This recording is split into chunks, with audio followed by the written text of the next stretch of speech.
Igreja Evangélica Cristo é Vida, a sua cidade refúgio. Nós vamos nesta manhã, pela quarta vez, desenvolver o tema Reinando em Vida, parte 4. Vamos abrir todos juntos a Bíblia na Epístola de Paulo aos Romanos, no capítulo 5, versículo 17. A palavra diz assim: se pela ofensa de um e por meio de um só reinou a morte, muito mais os que recebem a abundância da graça e o dom da justiça reinarão em vida por meio de um só, a saber, Jesus Cristo. Diga: reinando em vida por meio de Jesus.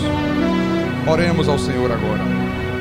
Senhor Jesus Cristo, Deus maravilhoso, Deus bendito, Deus amado, mais uma vez o Teu Espírito Santo nos conduz a este santuário, a este lugar, para que nós possamos aqui louvar, adorar, glorificar, exaltar o Teu santo nome, porque aqui no nosso ministério o Teu nome é verdadeiramente exaltado, o Teu nome é verdadeiramente glorificado.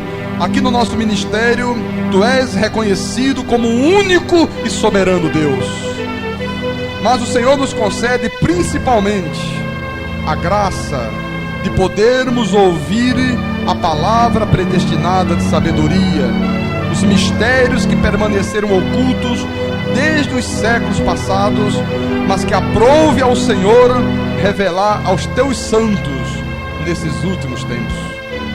Então fala-nos mais uma vez nesta manhã, capacita-nos, Senhor, a Te servir cada dia melhor, nos dê condições, nos eduque na Tua palavra, para que possamos tomar posse de tudo aquilo que já nos é de direito. Tudo isso nós Te pedimos, em nome de Jesus, em nome do Senhor, e todos que creem digam amém e amém. Graças a Deus, graças a Deus. Então, meus amados irmãos, minha família espiritual, povo de propriedade exclusiva do Deus Todo-Poderoso, eu tenho como pastor da igreja, durante esses últimos dias em que Deus tem nos trazido esta mensagem, eu tenho pensado nos momentos de reflexão, nos momentos que eu fico meditando, quantas coisas maravilhosas Deus pode fazer na vida do seu povo, se o seu povo der ouvidos àquilo que o Espírito Santo está dizendo à igreja nesses últimos cultos. Porque Deus tem feito nesses últimos cultos, irmão, nada mais, nada menos do que preparar você para reinar em vida. Deus tem nos mostrado, através do pastor da igreja, que a maior necessidade para a nossa vida é o conhecimento de Deus e a educação de Deus. O profeta Oséias, ele disse: o meu povo está sendo destruído porque lhe falta o conhecimento. Então, a única forma de se evitar essa destruição é a paralisação da tua vida espiritual. Essa destruição que a Bíblia fala é o entristecimento do Espírito Santo. É quando você se torna uma pessoa sem vida, sem paz, sem alegria, sem rumo certo. A única forma de nós evitarmos que isto venha acontecer conosco é exatamente quando nós tomamos conhecimento das coisas de Deus. Não há outra fórmula, não há outra maneira. Eu tenho ensinado à igreja que junto com esse conhecimento, você tem que ter também a educação, para que desta forma você possa viver no dia a dia da tua vida em de acordo com a Bíblia Sagrada. Porque na Bíblia Sagrada está a vontade soberana de Deus, estão as regras para que nós possamos pôr em prática no dia a dia da vida. Eu estava preparando o esboço da mensagem desta manhã, e houve um momento ontem à noite, eram quase 11 horas da noite, e eu ainda estava trabalhando em cima disso, e eu comecei a ficar imaginando, eu estava sozinho em casa, a família está toda viajando, as crianças saíram de férias com a mamãe, e eu fiquei pensando, quantas pessoas que estão dentro das igrejas e, apesar de estarem congregando, continuam passando por dificuldades. Quantas pessoas que não têm honrado seus compromissos com Deus? Quantas que são orgulhosas, autossuficientes? Quantas que mesmo dentro da igreja ainda apresentam um grau muito elevado de carnalidades, atitudes carnais? Pessoas que não mostram frutos de uma verdadeira regeneração. Pessoas que acusam uns aos outros, que não olham para a sua própria vida. Pessoas que nunca pararam para avaliar a si mesmos à luz da Bíblia Sagrada. E eu fiquei me perguntando ontem, meu Deus, aonde é que essas pessoas chegarão um dia? E o Espírito me falou de uma forma muito clara: a lugar nenhum. Elas nunca chegarão a lugar algum. Elas são salvas, elas são eleitas de Deus, elas são pedras que vivem, todavia, elas nunca poderão reinar em vida. Nunca, absolutamente nunca. Eu, como pregador da graça de Deus, entendo, irmão, que nós devemos viver uma vida doutrinária. Isso é verdade, eu defendo isso. Mas eu também entendo que nós devemos viver uma vida de piedade, uma vida de práticas dos ensinamentos bíblicos. Nós temos que entender que, aliado ao conhecimento de Deus, nós temos que viver uma vida de quebrantamento, uma vida de humildade. Porque eu entendo, o Espírito já colocou isso no meu coração, que o Evangelho, ele começa na tua mente, mas ele tem que descer para o teu coração. Aquilo que nós ouvimos de Deus, a palavra, as verdades, os ensinamentos, as revelações, a graça, vem para a nossa mente, mas tem que descer para o coração.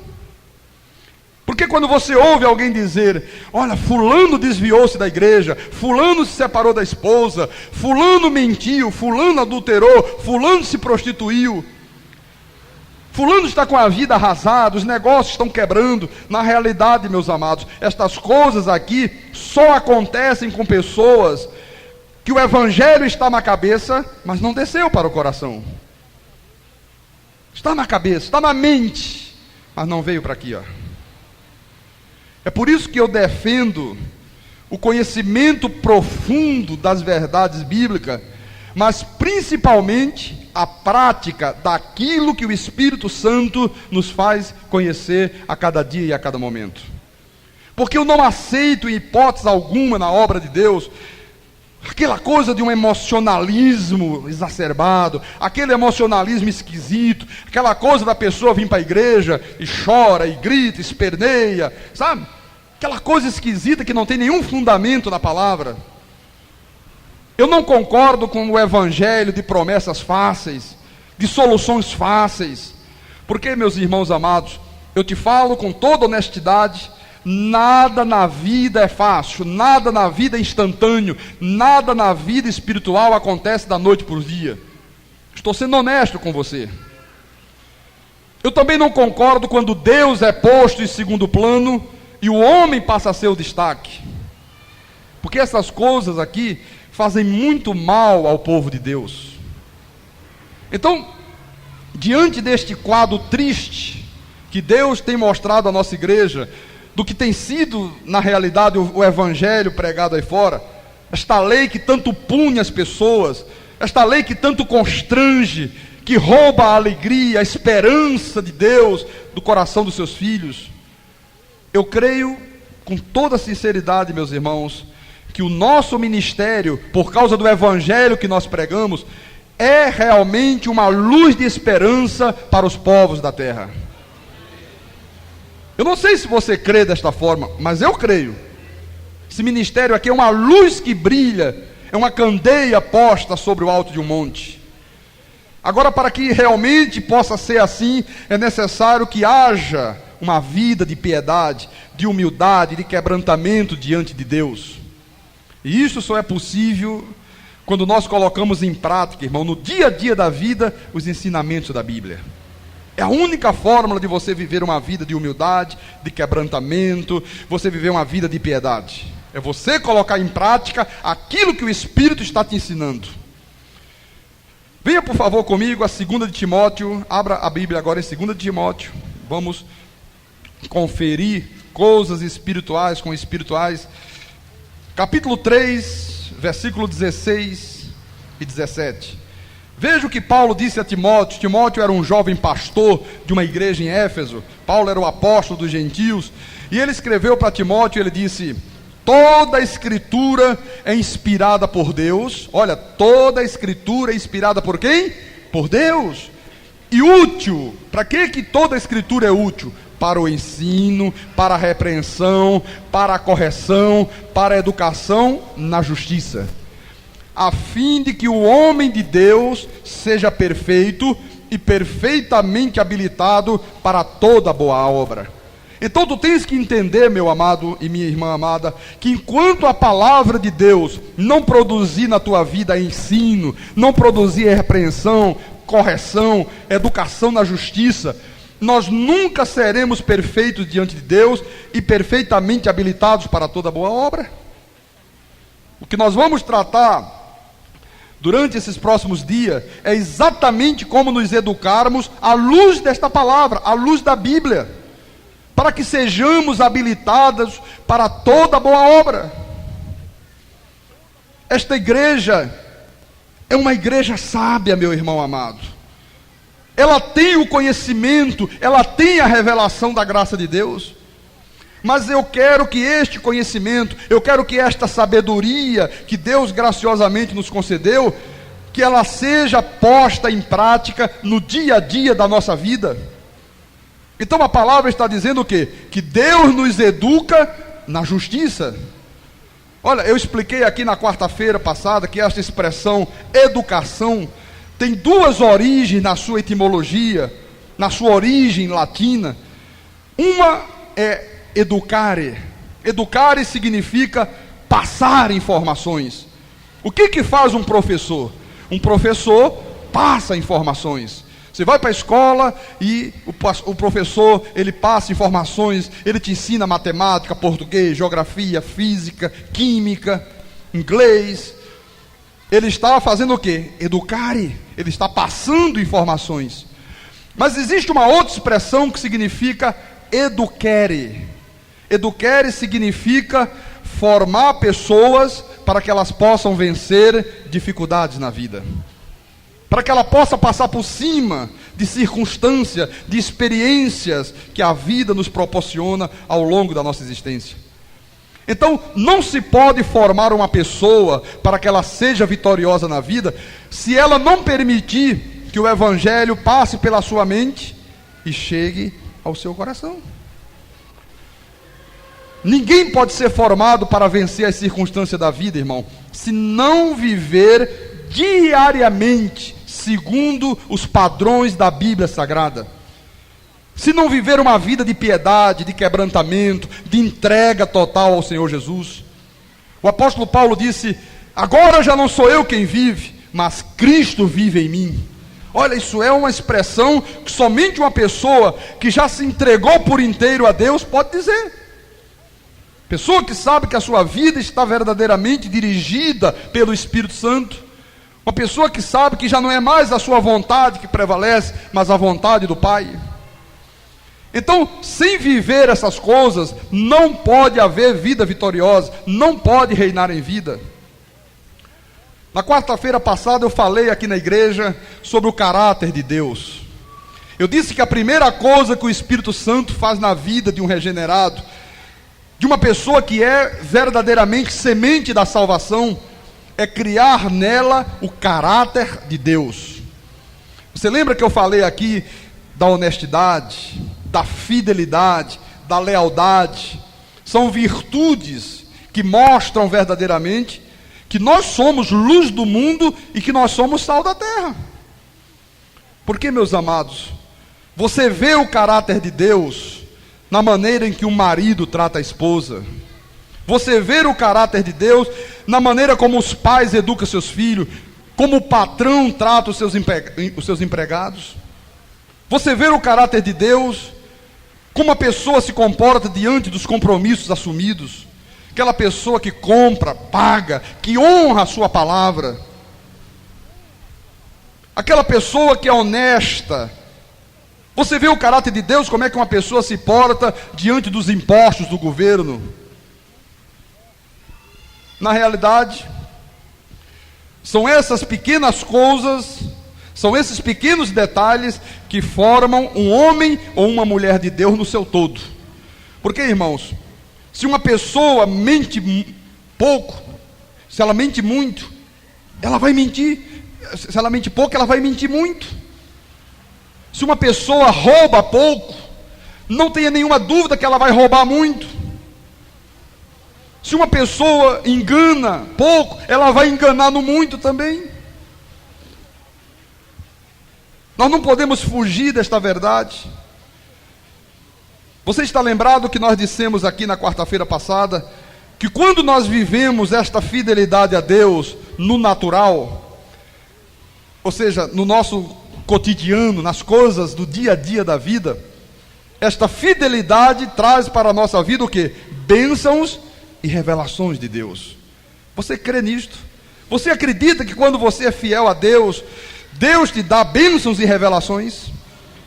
Você lembra que nós falamos aqui do caso de Davi? Olha, o povo de Israel, eles não tinham rei. O povo de Israel começou a viver uma vida desregrada diante do Pai, começou a sofrer uma série de consequências ruins, uma série de derrotas. Os inimigos vinham e prevaleciam sobre eles. E aí qual foi a saída que eles encontraram? Eles disseram: bem, nós queremos um rei como as outras nações têm. Nós queremos um rei visível. E aí Deus disse: bem, já que vocês não estão satisfeitos comigo, eu sou o rei de vocês, vocês estão pedindo um outro rei. Deus concedeu Saul. Deus atendeu os desejos daquele povo. Saul começou a reinar sobre o povo de Israel. Deus deu a Saul poder, autoridade, sabedoria. Tudo Saul tinha nas mãos. Fez um reinado e começou a ter atitudes inconsequentes. Saul começou a ser infiel a Deus na sua vida natural. Saul cometeu alguns erros que desagradou profundamente a Deus. Naquela época, só quem podia oferecer sacrifícios a Deus era um profeta. E houve um dia lá que eles queriam oferecer sacrifícios, mas o profeta se atrasou. E Saul não pensou duas vezes, desobedeceu a Deus, adentrou lá no santuário e ofereceu sacrifício. E Deus não gostou dessa atitude de Saul. Deus não se agradou disto.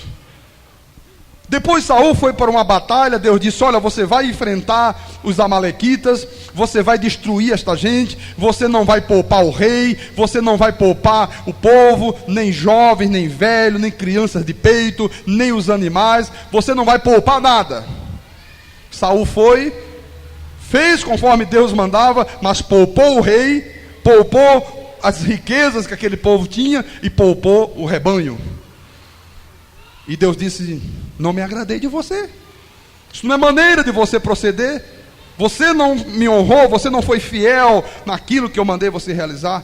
E por causa disto, irmão, Deus rejeitou o reinado de Saul. Saul não pôde mais continuar desenvolvendo o seu reinado, perdeu o reinado. E aí Deus chamou o profeta Samuel, que estava com muita pena, se lamentando muito, porque Saul perdeu o reino, porque Deus disse que havia rejeitado Saul. E Deus disse: olha, Samuel, para de ficar aí chorando por causa de Saul, porque eu já rejeitei Saul. Não chores por causa dele. Tu vais a Belém, tu vais entrar na casa de Jessé, o belemita, porque dentre os teus filhos eu me provi de um rei. Veja que é Deus quem se provém, irmão.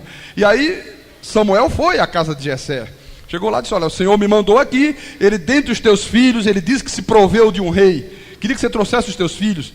Aí Jessé mandou que seus filhos viessem. O primeiro filho de Jessé que entrou, quando Samuel olhou e viu a beleza daquele rapaz, um homem alto, um homem de uma aparência maravilhosa, forte, musculoso, na mesma hora Samuel ficou encantado pela aparência e disse: certamente que eu estou diante do ungido do Senhor. E Deus disse: não, Samuel, eu não vejo como vê o homem. Você está olhando para o exterior dele, eu vejo o coração do homem. Olha, tu vês que Deus, irmão, não vê como o homem vê. O homem vê se pinta a unha, se não pinta a unha, se está de calça comprida, se corta cabelo, se foi à praia, se não foi à praia, se usou um batom, se não usou um batom. Mas Deus não vê desta forma. Deus vê o interior do homem. Deus olha para o coração, Deus olha para o teu caráter. Deus olha para aquilo que está dentro de ti. E vieram todos os outros filhos de Jessé, e Deus disse: nenhum desses eu escolhi, todos estão rejeitados. E Samuel disse: escuta, mas você tem mais algum filho? Ele disse: eu tenho um, é o mais novo, ele está lá fora, está cuidando das ovelhas. Então você faz com que ele venha aqui, porque nós não podemos sentar à mesa enquanto teu filho não vier. E aí mandaram chamar Davi, e Davi veio, era o filho mais novo daquela família. E quando Davi entrou, Deus disse: Samuel, este é o meu escolhido, este é o que vai reinar sobre Israel. E aí o profeta ungiu com óleo na cabeça, que era uma prática judaica daqueles tempos, e a partir dali coisas extraordinárias começaram a acontecer na vida de Davi. Você conhece a história? Davi foi lá, enfrentou gigante, conquistou vitórias para Israel. Olha, coisas espetaculares, ele se tornou rei. Então você percebe que um homem que até poucas horas atrás era apenas um guardador de ovelhas, de repente Deus o faz rei de uma nação. Por quê, pastor? Porque Davi tinha o caráter de Deus, e os seus irmãos não tinham este caráter. A Bíblia diz que Davi era um homem segundo o coração de Deus. Diga: segundo o coração de Deus. Agora eu tenho ensinado à igreja, irmão, que nada é instantâneo. Há um período de formação de Deus. Olha, Deus está te aperfeiçoando, Ele está te treinando, até chegar um momento que você vai de fato e de verdade reinar em vida. Nós vamos falar nesta manhã sobre um outro aspecto da vida de Davi, que era a fidelidade. E eu quero te dizer, povo do Senhor, nação santa, sacerdote real, que a fidelidade a Deus na tua vida natural traz grandes oportunidades de vermos a glória e as bênçãos de Deus manifestadas. Eu quero te mostrar que antes de Davi encontrar aquela situação do gigante Golias, que nós todos conhecemos, ele foi chamado para largar as ovelhas, ele foi chamado para ser um mensageiro do seu pai. Venha por favor ver isto junto com o pastor, em 1 de Samuel, vamos lá ao Velho Testamento, 1 de Samuel, capítulo 17, versículo 17 e 18, diz assim a palavra: disse Jessé a Davi seu filho: leva, peço-te para teus irmãos, um éfa desse trigo tostado, e estes 10 pães, e corre a levá-los ao acampamento a teus irmãos. Porém estes 10 queijos, leva-os ao comandante de 1000, e visitarás teus irmãos, a ver se vão bem, e trarás uma prova de como passam. Versículo 20. Davi, pois, no dia seguinte se levantou de madrugada, deixou as ovelhas com um guarda, carregou-se e partiu, como Jessé lhe ordenara. E chegou ao acampamento, quando já as tropas saíam para formar-se em ordem de batalha, e aos gritos chamavam a peleja. Pastor amado, o que o irmão encontrou aqui nesse texto tão importante para a nossa vida, para o nosso caráter, para as coisas práticas do dia a dia da vida? Olha, meus amados irmãos, esta obediência a uma simples ordem de um pai, que chama o filho e diz: olha meu filho, amanhã você vai levar pão para os teus irmãos, e amanhã você vai levar queijo para o comandante. Esta simples obediência sobre uma pessoa que estava com autoridade sobre ele, que naquele momento era o pai dele, fez com que este homem, este jovem, se defrontasse com uma oportunidade tão grande, que ele foi transformado em campeão de guerra da nação de Israel. Mudanças extremamente rápidas estavam ocorrendo na vida deste rapaz. Há poucas horas atrás, ele era apenas um pastorzinho de ovelhas, mas o seu caráter, a sua fidelidade, a sua benignidade, a sua lealdade, a sua humildade, fez com que de repente Deus dissesse: ele vai ser o rei de Israel, ele é o meu ungido, ele é o meu escolhido. Porque veja, meus amados, Davi poderia ter resistido à autoridade do seu pai, ele poderia ter feito uma série de alegações, Ele poderia ter feito, mas meu pai, peraí, tudo sou eu? Eu sou o mais novo, eu que cuido de ovelhas. Chega na hora de levar alguma coisa para os irmãos mais velhos, o senhor manda eu fazer. Será que tudo cai nas minhas costas? Quantas vezes nós ouvimos dentro da igreja isso acontecer, irmão? Irmão, não dá para você falar, mas tudo eu já fiz isso, eu já fiz aquilo, eu não aguento mais, já estou fazendo além da conta. Davi poderia ter alegado isso para o pai dele, mas Davi obedeceu. Ele foi obediente. Davi poderia ter feito como muitas das vezes as pessoas fazem. Não, primeiro eu vou orar a Deus, vou ver se é realmente isto que Deus está querendo. É o que você mais ouve nas igrejas da lei. Não, eu vou orar ao Senhor para ver se o Senhor está dando esta direção mesmo. Olha, eu tenho dito aqui, eu tenho ensinado aqui nesta igreja, que ninguém pode viver neste mundo sem servir. Todo mundo nesta terra está debaixo de uma autoridade. Você entra num quartel, está lá o general, está lá o major, o capitão, o tenente, né? Tem lá o sargento, tem o cabo, tem o soldado. Isto aí chama-se hierarquia de comando. Está ali um que é militar que sabe, já balançou a cabeça, é isso mesmo, hierarquia de comando. Você vai num enxame de abelhas, está lá a abelha rainha, né? Toda bonita, toda perfumada, sabe? Um batom vermelho nos lábios, toda cabelo, passou uma escova, e as outras servindo, debaixo da autoridade da rainha. É verdade, irmão. Você pensa que a abelha não gosta de andar bem vestida? O povo de Deus não tem conhecimento, é que não gosta. Até as abelhas gostam, sabe? Irmãos, no mundo espiritual não é diferente. Ou você está debaixo da autoridade da igreja e do reino, ou você está debaixo da autoridade do diabo e das trevas. Não há outra possibilidade. A verdade é que todo mundo nesta terra está debaixo de uma autoridade. Eu estou debaixo de uma autoridade. Porque há pastores, e eu conheço, que estão muito mais adiantados na graça de Deus, têm muito mais conhecimento do que eu, e eu reconheço isso com muita humildade. Olha, e quando me dão um conselho de alguma coisa, eu obedeço, irmão. Eu obedeço, eu fico debaixo da autoridade daquele que está acima. Isso chama-se espírito de humildade. Espírito de humildade. Então o que Davi fez? Ele obedeceu. Ele sabia que estava diante de uma autoridade e ele obedeceu. Então foi esta obediência que fez com que logo adiante Davi se visse diante de uma situação que veio torná-lo um campeão de guerra da nação de Israel. Olha, irmão, este menino aqui, ora antes, tomava conta de uma meia dúzia de ovelhas. Era o mais novo dos irmãos. Mas ele foi obediente à autoridade do pai. Quantas vezes as pessoas chegam à igreja e elas dizem assim: olha, eu estou aqui, eu sou membro, eu estou congregado, eu me submeto à autoridade da igreja. Aí chega um dia, o pastor dá uma ordem, elas, bem, eu vou primeiro orar a Deus para ver se é isso mesmo que Deus quer.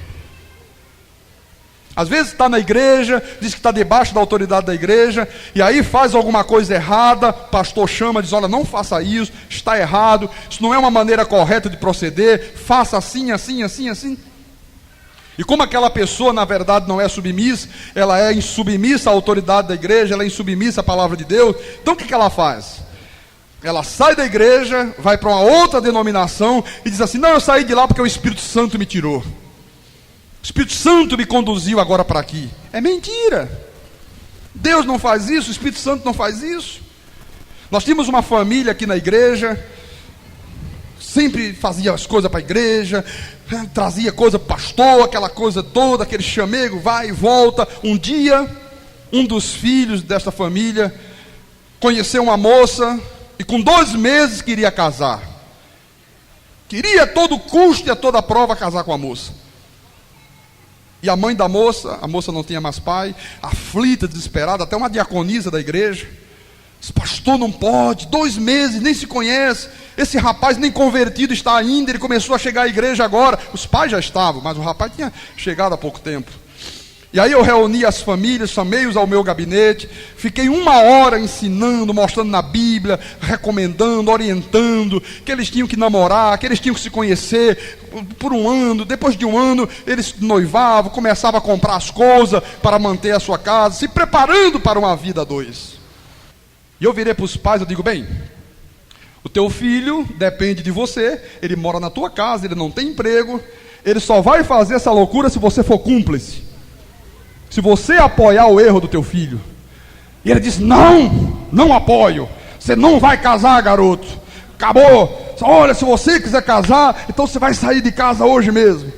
E eu digo, poxa, tremendo, que homem. Esse homem tem autoridade sobre a sua casa. Esse homem é realmente um homem que tem pulso firme sobre a sua família.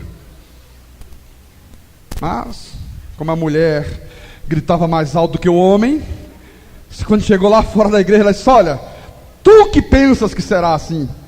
É mais fácil você sair de casa do que ele, que é o meu filho. E o resultado é que realmente, dias depois, o filho casou. Saíram todos da igreja. E aonde vão, diz, não, nós saímos de lá porque o Espírito Santo tirou a gente, o pastor estava querendo mandar na minha casa, estava se metendo, entendeu, nas coisas, e eu não gosto mais daquela igreja. Por isso que eu digo, irmão, numa igreja em graça não acontece isso aqui. O Espírito Santo mandou sair, o Espírito Santo me levou para lá. É absolutamente impossível.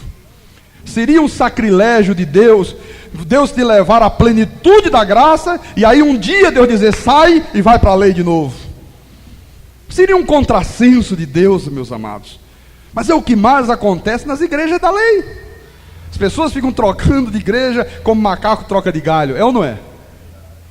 É por isso que eu digo que Deus está trabalhando o nosso caráter, meu irmão.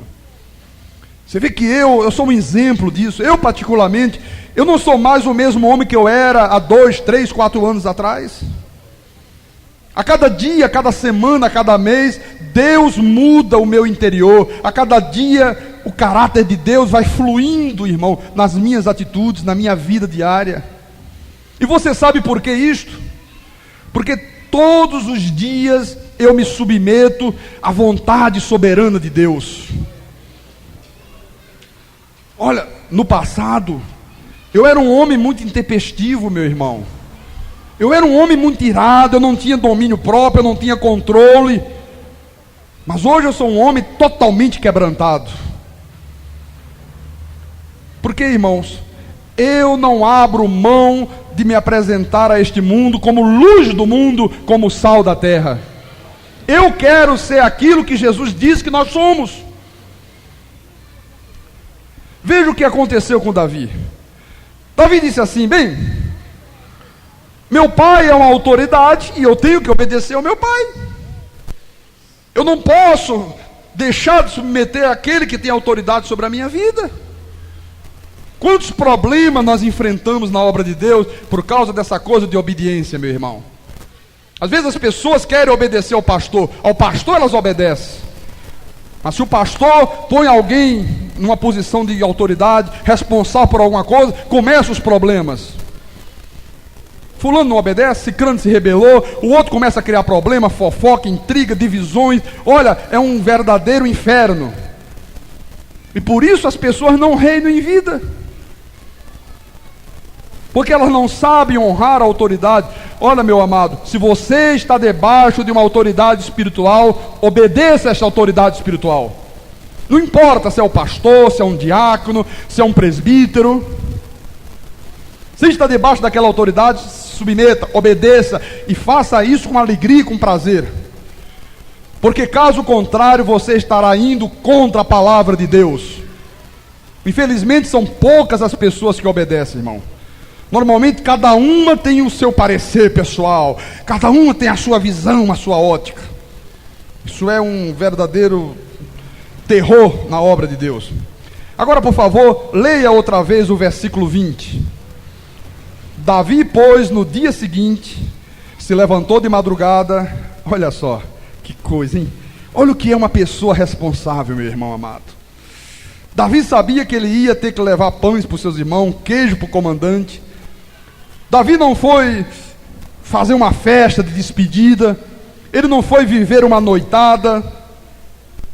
Davi dormiu cedo, Davi se levantou de madrugada, e como ele era um homem muito responsável, ele foi lá, chamou um guarda e disse: olha, você cuida aqui das ovelhas, enquanto eu vou desempenhar esta outra missão. Toma conta das minhas ovelhas. Está aí, ó. Levantou de madrugada, deixou as ovelhas com o guarda, carregou-se e partiu como Jessé lhe ordenara.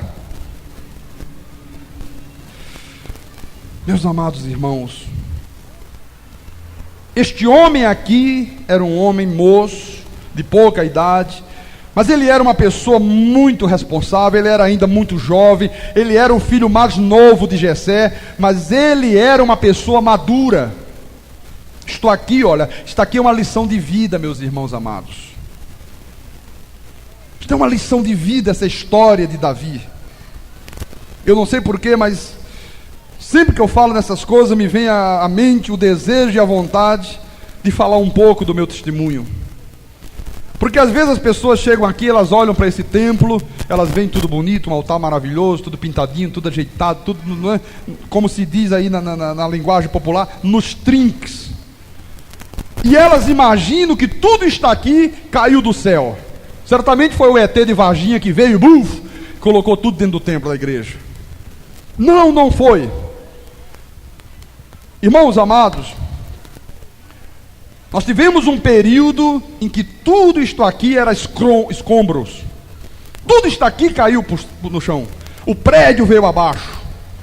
Isso aqui ficou interditado durante longos meses. Eu estava em Fortaleza, não estava aqui. Nós tínhamos lá um templo bonito, maravilhoso, vidros Ray-Ban, cultos com mais de 1000 pessoas.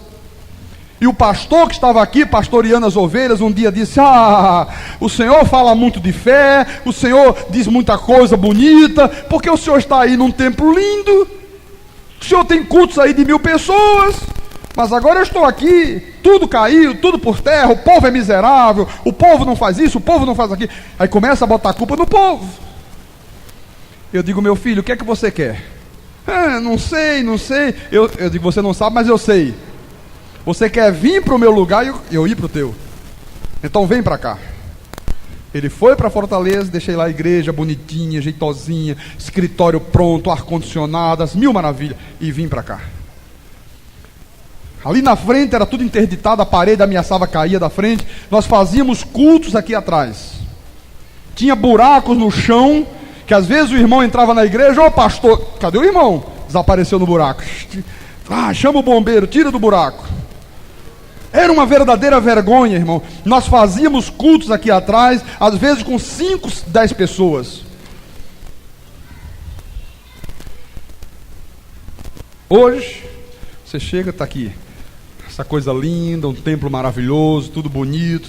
Você vê pastores de outras igrejas pedindo para fazer casamento, pedindo igreja emprestado. Você sabe por quê, irmãos? Porque na hora das dificuldades eu lutei. Eu fui perseverante. Os inimigos diziam: não dou 3 meses para fechar as portas. Mas eu dizia: tudo eu posso naquele que me fortalece. Eu poderia, até os dias de hoje, estar na seita universal. Eu tinha acabado de ser escolhido para ser o líder da seita em todo o Brasil. Foi posto na minha mão todo o poder, toda a autoridade. Eu dirigia um canal de televisão, eu podia usar o dinheiro que eu quisesse. Quando eu cheguei em São Paulo, a primeira coisa que fizeram foi me dar para uma casa de $1 milhão para morar. A casa onde morava o ex-governador de São Paulo, José Maria Marins. Mas na hora que eu tive que optar entre Deus e entre a desonestidade, eu não titubeei, eu fiquei com Deus. Tentaram me desmoralizar, me chamaram de traidor, de desonesto. Irmão, eu não recuei 1 milímetro. 1 milímetro. Todos os outros pastores que saíram e que permaneceram comigo, hoje estão de volta lá. Todos voltaram atrás. Eu hoje poderia ter, no mínimo, umas 50 igrejas espalhadas por esse Nordeste. Talvez nós tivéssemos hoje até já dinheiro para comprar uma emissora de rádio.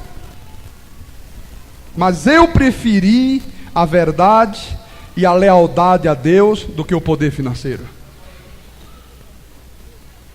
Porque quando nós tínhamos igreja em João Pessoa, em Fortaleza, Caruaru, não sei o quê, e aqueles que se diziam pastores começaram a fazer coisas absurdas que aprenderam na seita, que é o que acontece nesses lugares, eu não pensei duas vezes e fechei. E fui lá e falava para o povo: eu vou fechar porque eu não posso colocar as ovelhas de Jesus nas mãos de facínoras. E como nós não tínhamos homens preparados, vocês procuram uma igreja qualquer, o Espírito Santo vai guiá-los, mas eu não posso permanecer com isso aqui aberto apenas para arrecadar dinheiro. Quer dizer, eu fui fiel, irmão. Eu fui fiel aos princípios de Deus. Eu fui humilde. Eu não me envergonhei de vir para cá e ficar com o tempo desabado. Eu não me envergonhei de ficar quase 2 anos aí andando com um carro que quebrava a cada 5 metros. Mas você vê que logo lá adiante Deus colocou na minha frente a oportunidade de receber a revelação da sua graça, meu irmão. Deus não vê o exterior, Deus vê o interior. Deus vê o coração. Deus vê o teu caráter, a tua dignidade. Há pessoas que vendem a sua dignidade por dinheiro. Esaú vendeu o seu direito de primogenitura em troca de um prato de lentilhas. Tem gente que faz coisa muito pior. Então você vê que no meio da família de Deus, onde existem tantos irmãos mais importantes, onde existem pastores que dirigem grandes organizações, pastores que têm uma capacidade intelectual e cultural muito grande, no meio de uma gente tão preparada, com seminário disso, seminário daquilo, teologia daqui, teologia dacolá, anel não sei de quê, anel não sei dacolá, Deus vai, escolhe justamente o menor de todos, o mais inexperiente, aquele que nunca havia cursado uma faculdade de teologia, sem padrinhos políticos, sem templos de mármores, sem poder financeiro, mas Deus disse: este é o meu escolhido, é a ele que eu vou revelar a minha graça. Hoje nós somos exemplo para esse estado e para esse Nordeste do Brasil.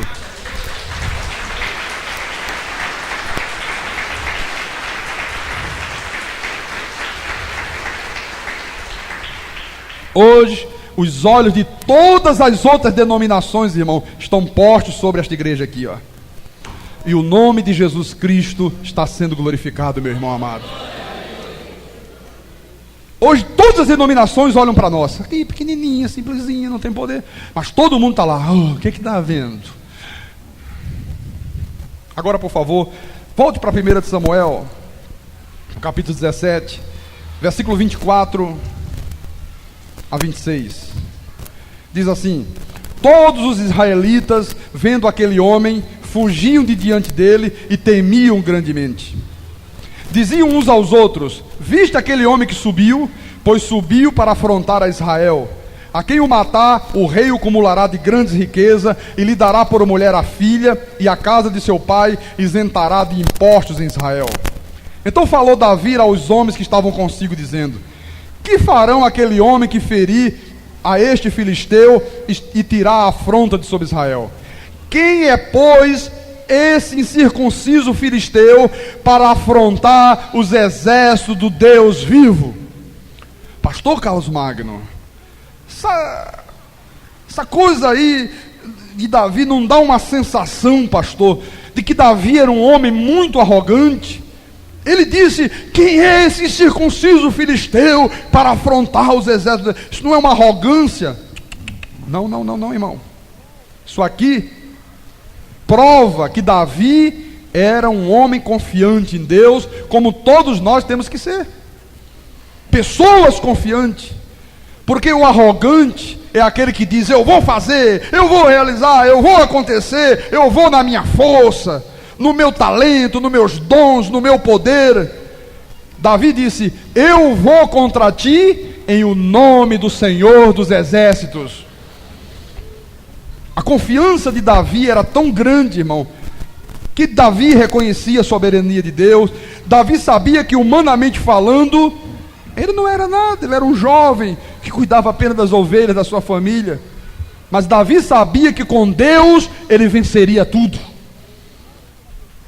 Irmãos, tu pode ser uma pessoa insignificante para a tua família. Talvez a sociedade nem te considere. Talvez tu não tenha nenhum valor aos olhos humanos. Mas eu quero que tu saibas que com Deus tu pode todas as coisas neste mundo. Tu podes conquistar grandes vitórias.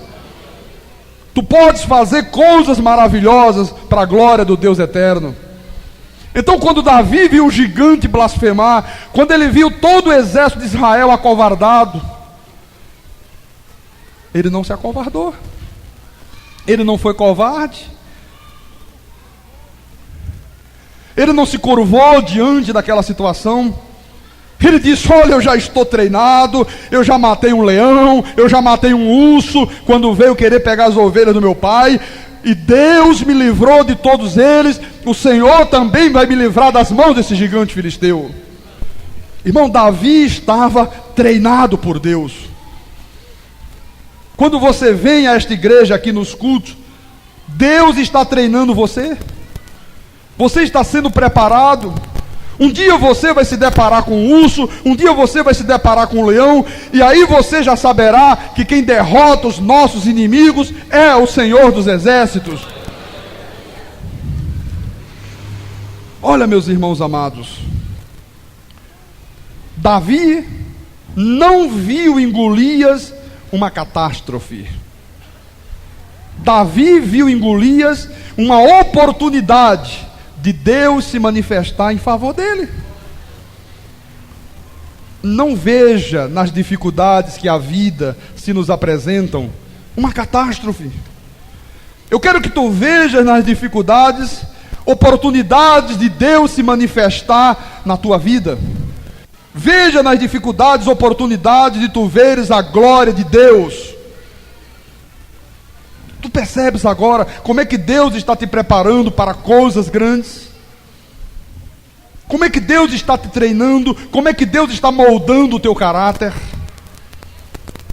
Volto a repetir, a Bíblia diz que Davi era um homem segundo o coração do pastor da igreja.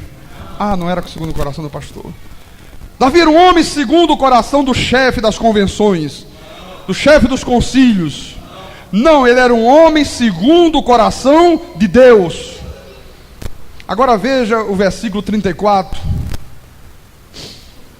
Diz assim: respondeu Davi a Saul: teu servo apacentava as ovelhas de seu pai, quando veio um leão ou um urso e tomou um cordeiro do rebanho.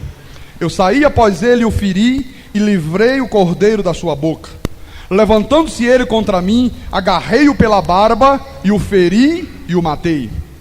O teu servo matou tanto o leão como o urso.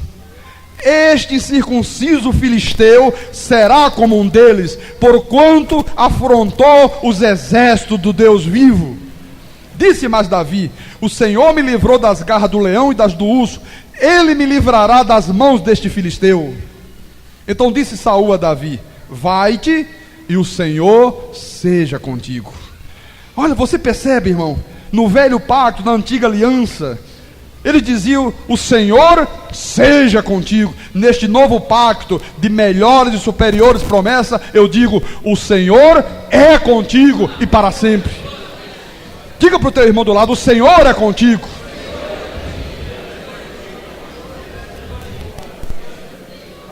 Diga: ele não sai da tua vida. Diga: o Espírito Santo te foi outorgado para sempre. Diga forte: para sempre. Olha, irmão, às vezes esse leão aqui é um problema na família. Às vezes o leão é o alcoolismo.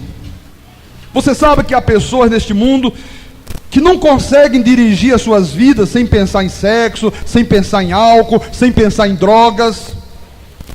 Há pessoas que vivem escravas do álcool. Outras vivem escravas de doutrinas de homens, escravas de angústia, de depressão, de problemas. Deus não quer que os seus filhos vivam assim. Tu fostes predestinado em amor para seres um vencedor. A Bíblia diz que tu és mais do que perdedor. Ah, não é mais do que perdedor? Tu és mais do que vencedor. Por isso que eu tenho dito, irmãos, que a palavra da graça de Deus, ela devolve ao homem, ao Filho de Deus, a dignidade que os pregadores roubaram. Porque os pregadores colocaram na mente do povo de Deus que o povo de Deus é gafanhoto, é verme, é estrume, servo inútil.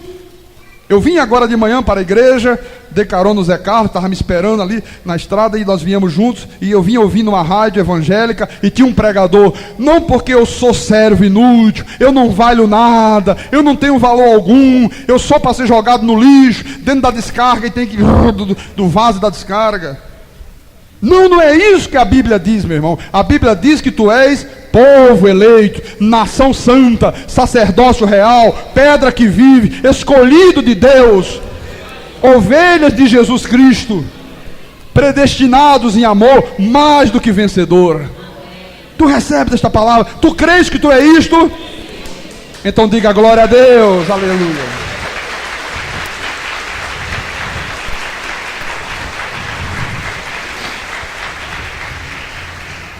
Eu quero terminar a mensagem desta manhã dizendo para a igreja: irmãos, Deus está nos preparando para reinar em vida. Deus está te preparando através dessas mensagens, através desses estudos, para que tu possas alcançar coisas grandes na tua vida. Não são coisas pequenas. Olha, eu não admito, irmão, que um filho de Deus possa viver uma vida de mediocridade. Eu não admito um filho de Deus vivendo como cauda, vivendo por baixo, humilhado, acuado, escravo. Não. Um filho de Deus que tem o conhecimento das verdades de Deus, que é obediente, um filho de Deus que se submete à igreja, que se submete às autoridades constituídas, um filho de Deus que tem o caráter de Deus, que tem a lealdade, que tem a fidelidade, que tem bondade, que tem uma vida de piedade, que tem o seu coração quebrantado diante de Deus, que se submete ao Espírito Santo. Este filho de Deus tem que viver como cabeça nesta terra. Tudo que ele fizer tem que ser bem sucedido. É Deus que diz isso, não sou eu que estou dizendo. Você crê naquilo que Deus está dizendo? Sim. Irmãos, comece a partir desta manhã a pôr isso na tua cabeça. Se eu for fiel no natural, eu vou reinar no espiritual. Amém. Se eu for fiel no natural, Deus fará aparecer oportunidades na minha frente para que eu venha reinar em vida. Amém. Ele vai me pôr sobre o muito. Glória a Deus. Ser fiel no pouco, sobre o muito te colocarei. Amém. Davi foi fiel no pouco, irmão. Era um simples pastor de ovelhas. Olha a humildade deste rapaz. Meu filho, vem cá, largue sair agora. Você vai amanhã sair, você vai levar pão para os teus irmãos e você vai levar esse queijo aqui para o comandante. Pois não, papai, tudo bem, eu vou. Não retrucou, não criou problemas, não se lamentou, não se julgou explorado, obedeceu. Às vezes você está na igreja, às vezes a única coisa que faz é limpar o banheiro da igreja. Amanhã tu pode ser o pastor da igreja. Às vezes você está numa empresa e você é o faxineiro daquela empresa. Irmão, faça com amor, te submeta às autoridades, faça tudo para a glória de Deus. Deus te colocará sobre o muito. Seja fiel, seja honesto. Olha, manifeste o caráter de Deus nas tuas atitudes. Que se assim for, tu serás verdadeiramente rei nesta terra. Glória a Deus. A Bíblia diz que Jesus é rei de reis. Quem são esses reis? Somos nós. Ele é rei de reis. A Bíblia diz que ele é senhor de senhor. Nós somos senhores. Amém. O salmista disse: vós sois deuses. Nós somos deuses com D minúsculo, mas somos. Deus nos criou à sua imagem, à sua semelhança. Deus nos predestinou a este mundo para que nós reinássemos sobre a sua criação. Aleluia. Se você, meu amado irmão, veio aqui esta manhã porque o Espírito Santo te trouxe, eu quero que tu saibas que Deus te trouxe para ouvir estas verdades, porque Deus tem planos para a tua vida. Deus tem coisas grandes lá na frente para você. Ele só quer preparar, Ele só quer te treinar, Ele só quer te disciplinar, Ele só quer moldar o teu caráter ao caráter dele, para que Ele possa te colocar sobre o mundo. Se você crer nisso, diga: Senhor Jesus, eu me submeto à tua vontade. Agora já não sou mais eu que vivo, Cristo vive em mim. E este viver que agora eu tenho na carne será para fazer a tua vontade, manifestar em todos os meus dias a tua glória. Eu quero ter uma vida de piedade, de quebrantamento, de fidelidade, de humildade. Eu quero me submeter à direção do teu Espírito. Eu quero ser fiel à tua verdade, à tua palavra. Eu quero obedecer às autoridades constituídas. Eu quero ser como Davi foi, porque tenho certeza que lá adiante o Senhor fará acontecer em oportunidades, para que a tua glória, as tuas bênçãos se manifestem na minha vida. Em nome de Jesus, assim seja, assim disse o Senhor, em nome do Senhor. Glória a Deus, graças a Deus.